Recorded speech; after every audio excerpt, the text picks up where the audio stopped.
vormis ja Maardu siis tumesinises.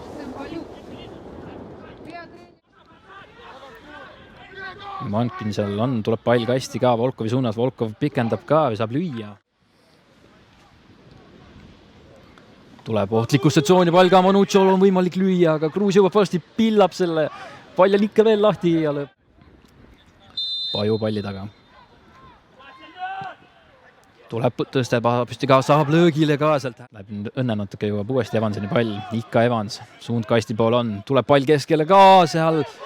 Aga löök suurem asi ei olnud. Ja nüüd kas on võimalik Elval rünnakule minna? Haapmaal on ruumi tõusta. Üks kaitsen taha, 3-1 olukord on. Evans küsib keskel palli. Kas tuleb sööt sinna? Ei tule, lööb peale ka ja Haapmaa viib Elva seda kohtumist juhtima. 22. minutil super kiirrünnak. Ja alla paremale nurka selle Nahkera saadab ja suurepäraselt lõpetatud rünnak. Keskvälja duell võideti, said mehed kohe jooksu ka ja kiiresti olid nii Puurov kui Paju jälle palli taga. Otsib seda tagumist posti tõenäoliselt jälle, tulebki taha posti, aga esimene moment blokeeritakse Evan. Aga peab siis Maardu selle ühe vahetus korraga ära tegema. Pall kastis, Jakovlev tõrjub ka, pall ikka lahtine ja Puurov võtab selle lahtise palli hea meelega vastu ja paneb palli võrku 2-0 Elvale. No mis siin nüüd täpsemalt toimuski, tundus päris palju puterdamist, omajagu segadust, aga Puurov jala peale pall lõpetas ja mees palli võrku paneb, vaatame uuesti vasakult äärelt, rünnak tuleb. Maardul tuleb kasti pall ka, tuleb peale löök. Sellest mehest sai mööda, aga siis Lebedev jõudis appi, aga nüüd on Evansil võimalus kasti liikuda. Keskel küsib, tuleb abi ka, kas tuleb löök peale, tuleb, aga värava joone pealt praegu. Evansil ruumi natukene. Lebedev tuleb vastu, tuleb löök ka ja päris kõva löögi teele saadab. Saadigi see teine pall ka kätte. Ja läbi selle siis nüüd võimalik vastase väljaku poole korraks palliga toimetada ka. Ja tuleb võimalik peale lüüa ja vändab siin väljaku kõrvale, et ikkagi kõrgelt pressingis ikkagi käia. Ja nüüd Pajul on löögi koht ka, tuleb löök ka, Jakovlev tõrjub. Ja nüüd nagu kõik võidab selle palli, Pajuga mängib kokku, on kastis ka, tuleb löök ka, Jakovlev tõrjub, Pajul ei saa, jõuab. Läheb mööda Manucciost. 2 mehest mööda, 3 mehest mööda, 4 mehest mööda, tuleb löök ka, aga kaitsa rolli üle, Põltsar. Ja läheb mööda ilusti Lebedevist, tuleb löök ka ja Põltsar lööb 3-0 ja sellega on mäng tehtud ka. Väga ilusti praegu mindi mööda ja Lebedevist ja löödi alla paremale nurka ära või tagumisse nurka ära ja saab Elva oma 3. kätte ja sellega see kohtumine tehtud ka nüüd on. Ja igati teenitult, pole mitte midagi öelda. Ja praegu ka Lebedev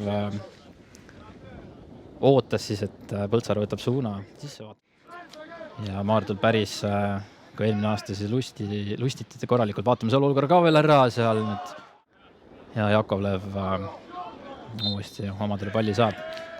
Aga sellega ongi kohtumine läbi saanud, Elva võidab 3-0, igati teenitud tulemus. Pärast kohtumist nüüd väljaku ääres nõutunud Maardu linnameeskonna poolt number 24 Kapustin rääkima. Esimene küsimus kohe, päris keeruline mäng täna, kuidas siis nii-öelda mängupilti võrreldes eelneva nädalaga hindad täna? Tegelikult sama pilt, et uus liiga ja siis väga rasked mängud ja see oli arusaadav, aga ma loodan, et me võtame nagu mõtted kokku ja siis hakkame võita ja punktid koju minna võtta. Et kindlasti väga raske kalendri algus on küll teil olnud, aga tahaks küsida, et kui eelmine aasta ikkagi meeletult palju väravaid lõita, siis kuidas praegu lühidalt hindaks seda esiliiga ja esiliiga B vahet? Ei, vahe on suur, väga suur vahe. Ma isegi ütleks, et suurem vahe kui teise liiga ja esiliiga B. Siin on väga suur vahe ja see on nagu tunduv. Arusaadav ja see võtab ka aega, et selle uue tempoga harjuda. Korra küsiks, et teine poolek tegelikult oli päris palju parem mängupilt. Mis te poolel rääkisite või mida peatreener teile ütles, et poisid tehke teistmoodi platsil? No mis treener ütles? Treener ütles, et hakkame juba ründama ja juba väravat lüüa, aga noh, täna ei vedanud, aga nagu ma ütleks, tahame mõtted kokku võtta ja hakkama juba väravat lüüa. Ja kahtlemata tulevad need võidud ka, aga ma ei hakka sind rohkem kinni hoidma. Tänan ja edu järgmiseks vooruks. Aitäh, head aega.